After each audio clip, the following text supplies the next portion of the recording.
నమస్తే, welcome to our channel. నేను సిరి. గణతంత్ర దినోత్సవం సందర్భంగా మంత్రులందరూ కలిసి భేటీ అయ్యారు. అయితే అందులో ముఖ్యమంత్రి గారు లేకుండా ఈ భేటీ జరిగింది. అయితే దీని వెనకాల ఏం జరిగింది, ఎందుకు ఈ నలుగురు మంత్రులు మాత్రమే భేటీ అయ్యారని చెప్పేసి సోషల్ మీడియాలో బాగా చర్చ జరుగుతుంది. మరి ఏం జరిగిందనే అంశాన్ని మనకి వివరించడానికి మనతో పాటు ఉన్నారు ప్రముఖ రాజకీయ విశ్లేషకులు కెఎస్ ప్రసాద్ గారు. నమస్కారం సార్. సార్, నేను చూసుకున్నట్టయితే నలుగురు అంటే తెలంగాణలో ప్రజాభవన్లో నలుగురు మంత్రులు కలిసి భేటీ అయ్యారు. సో దాని తర్వాత ఆ భేటీ వెనకాల ఏవేవో ఉన్నాయని చెప్పేసి చాలా వరకు చర్చలు సోషల్ మీడియాలో డిబేట్లు కూడా జరగడం జరిగింది సార్. సో అసలు దీని వెనకాల నిజమైన కథ ఏంటంటారు? దావోస్లో పక్క రాష్ట్ర ముఖ్యమంత్రితో 3 రోజులు 3 కంటికి తెలియకుండా జరిగిన సమావేశాల గురించి ఎవరు మాట్లాడరు. కానీ ఇక్కడ మా దామోదర్ ఎవరు మన బట్టి సార్ను, కోమటిరెడ్డి గారు, నెక్స్ట్ ఉత్తమ్ కుమార్ రెడ్డి గారు, ఇలాంటి వాళ్ళు నలుగురు కలిసి కూర్చొని మాట్లాడుకుంటే పెద్ద విషయం అయిందా? ఎక్కడ ఉంది రాజ్భవన్ గవర్నర్ గారు ఏమో పెరేడ్ గ్రౌండ్స్లో జెండా వందనం అయిన తర్వాత ఆయన ఇక్కడికి బట్టి విక్రమార్క గారి ఇంటి ముందు నుంచే కదా, ప్రగతి భవన్ ముందు నుంచి వెళ్ళాలి కదా. ఇంట్లో కూర్చుని 10 నిమిషాలు మాడుకొని వెళ్తే తప్పే ఉంది. వాళ్ళు కాంగ్రెస్లో ఎవరన్నా ఇక్కడ కూర్చుని చక్రాలు తిప్పే వాళ్ళు ఎవరైనా ఉంటారా? ఏదైనా సీల్డ్ కవర్ ఢిల్లీ నుంచి వచ్చిందే కదా. కొన్ని పరిణామాలు, ఎందుకంటే ముఖ్యమంత్రి గారు తన సహచర క్యాబినెట్ మంత్రుల మీద జరుగుతున్న దాష్టికల్ని, అంటే మీడియా పరంగా దాన్ని ఆయన స్ట్రాటజీస్తో, అంటే ఆయన దగ్గర ఉన్న, నేను ఎప్పటి నుంచి చెప్తూ ఉంటాను, ప్రభుత్వ సలహాదారు రూపంలో ఉన్న షబ్బీర్ అలీ గారితో ఒక ఛానల్ నియంత్రించవచ్చు, అందులో ఆయన పార్ట్నర్షిప్ ఉంది కాబట్టి.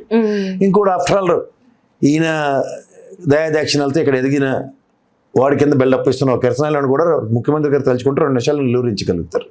చాలా సత్సంబంధాలు ఉన్నాయి కాబట్టి. సో అవన్నిటి దగ్గర నుంచి అక్కడి నుంచి బొంబాటింగ్ జరుగుతున్నప్పుడు సహచర మంత్రుగణం మీద ఆయనకున్న దగ్గర 12-14 మంది క్యాబినెట్ మంత్రుల్లో ఆల్మోస్ట్ సగానికి పైగా అందరి మీద కెలికేశారు. కొండ సురేఖమ్మని, ఉత్తమ్ కుమార్ రెడ్డి గారిని, కోమటిరెడ్డి బ్రదర్స్ని, అలాగే బట్టి విక్రమార్క గారిని, ఓ పక్క పొన్నం ప్రభాకర్ గారిని, అలా అందరి మీద అభాండాలు, ఆఖరికి పొంగులేటి గారితో సైతం 6 దగ్గర అభాండాల మీద అభాండాలు వేసి కొడుతుంటే తిరిగి ముఖ్యమంత్రి గారుగా ఆయన సహచర టీం మీద ఇంత బొంబాడింగ్ జరుగుతుంటే మీడియా పరంగా ఆయన అటాకింగ్ మోడ్లో ఉండాలి. కానీ 2 ఎడ్లు కొట్టుకున్నట్టు మీరు 2 మీడియా సంస్థలు కొట్టుకొని మా లేగదోళ్ళైన మంత్రులు అనేలాంటి ఒక చిన్న జుజూబీ స్టేట్మెంట్లు ఇస్తే ఎట్లా? ఓవరాల్గా ముఖ్యమంత్రి గారు ఆబ్సెంట్లో బట్టి విక్రమార్క గారు గణతంత్ర దినోత్సవం 77వ గణతంత్ర దినోత్సవంలో ఆయన గవర్నర్ గారికి ఎస్కార్ట్ చేస్తూ ఆ బ్రహ్మాండమైన కార్యక్రమం నిర్వర్తించారు.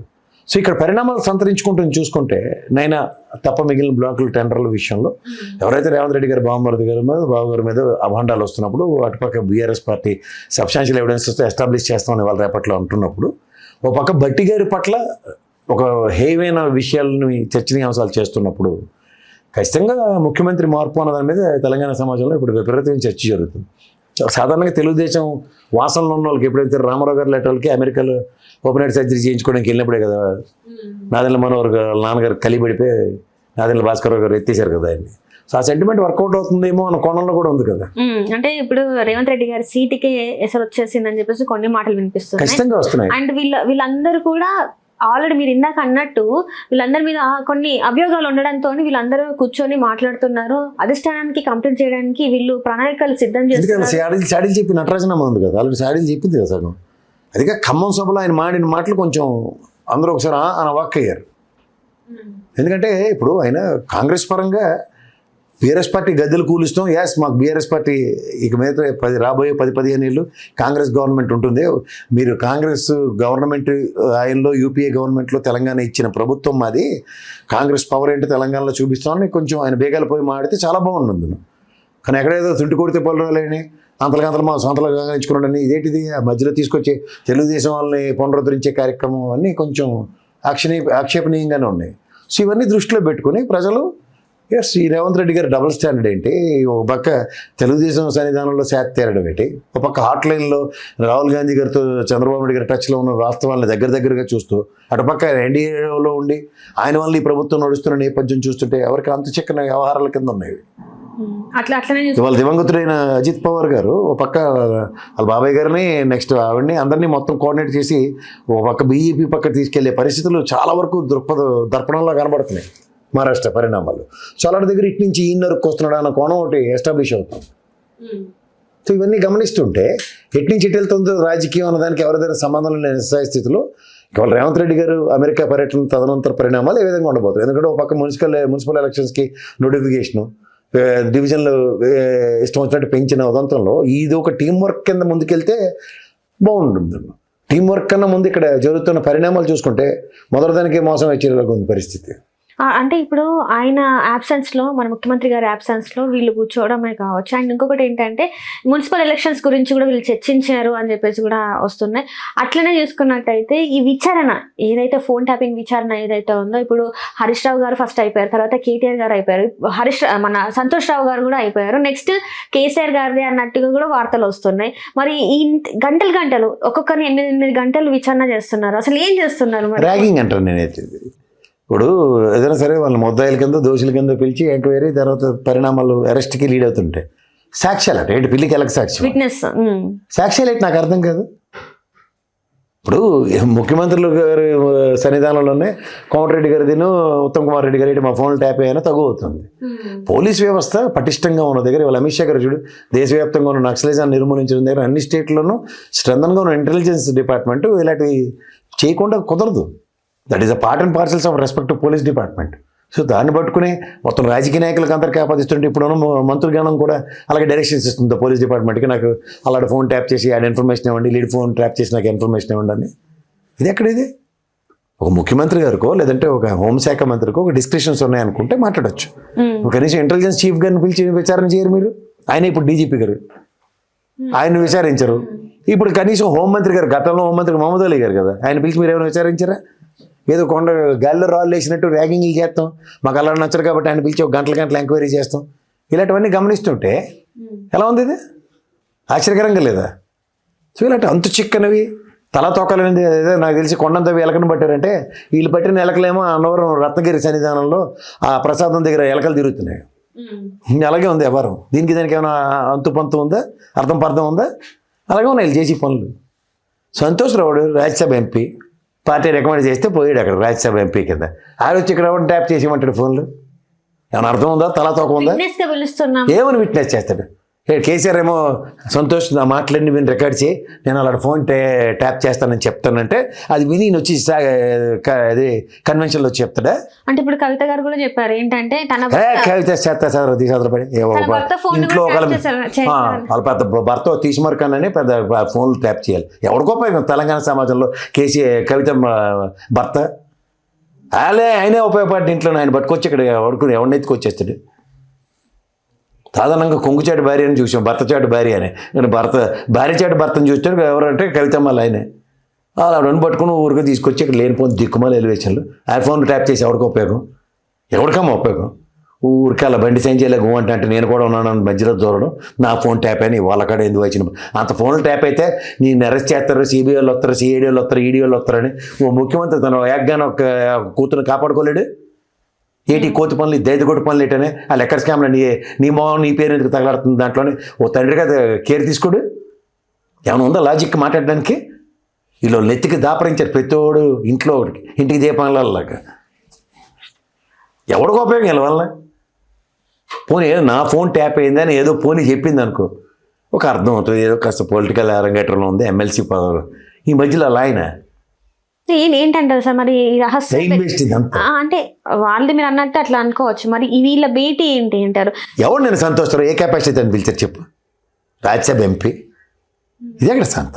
అంటే మొన్న మనం చూసుకున్నాం కదా సార్, అంటే ఇది ఫోన్ ట్యాపింగ్ విషయం అయితే ఈ నలుగురు మంత్రుల భేటీ ఏంటంటే జీవన్ రెడ్డి గారితో ఏదైతే గాంధీ భవన్లో తన అసంతృప్తిగా ఉన్నారో దానికోసం జరిగిందన్నట్టు కూడా కొన్ని వార్తలు వస్తున్నాయి సార్. జీవన్ రెడ్డి గారు వీళ్ళతో ఈక్వలెంట్ కాంటెంప్లేటర్.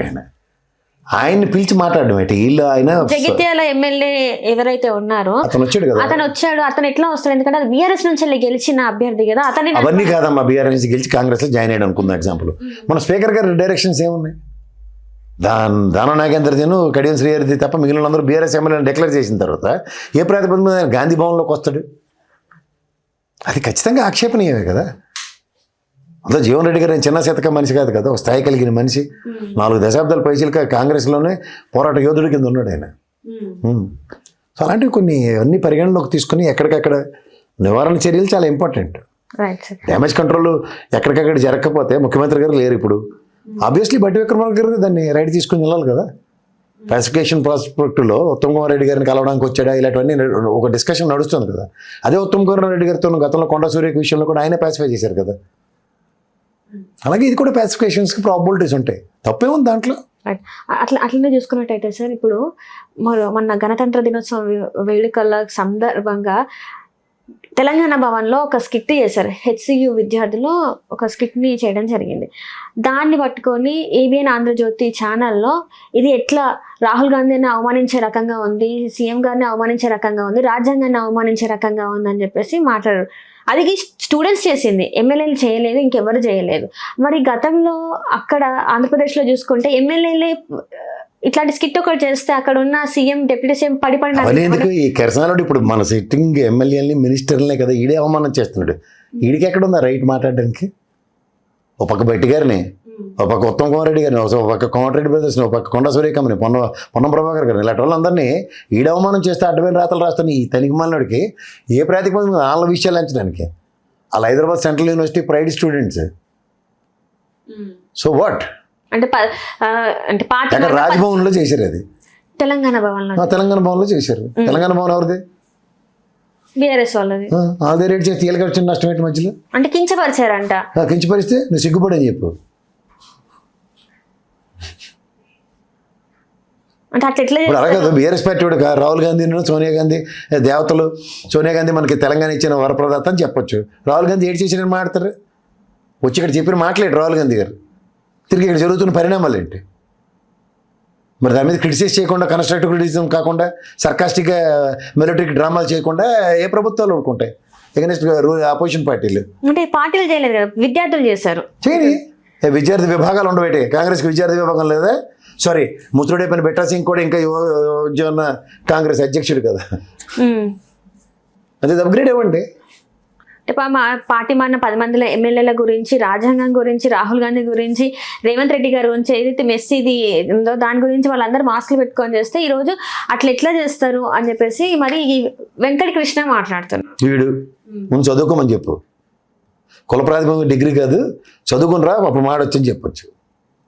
ఓడర్ వైపు మాట్లాడడానికి నీ కెపాసిటీ లే. మొన్న గెట్ అవుట్ అన్న దగ్గర నీ సీన్ చిరిగిపోయింది.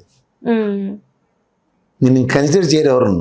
అంచేత నువ్వు కూర్చుని అలాగా అంతరేనుక జయప్రదలో కూర్చొని ఏడ్చుకోవడం నీ పని.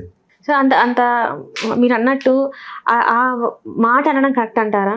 అంత పెద్ద వ్యక్తిని, ఒక తెలంగాణ ఉద్యమకారుడు, నేను మా దేశపతి శ్రీనివాస్ గారు మాడారు కదా, విన్నావు అది? చెప్తారు, టైం వస్తుంది, అన్నిటికీ టైం వస్తుంది. We need to have patience.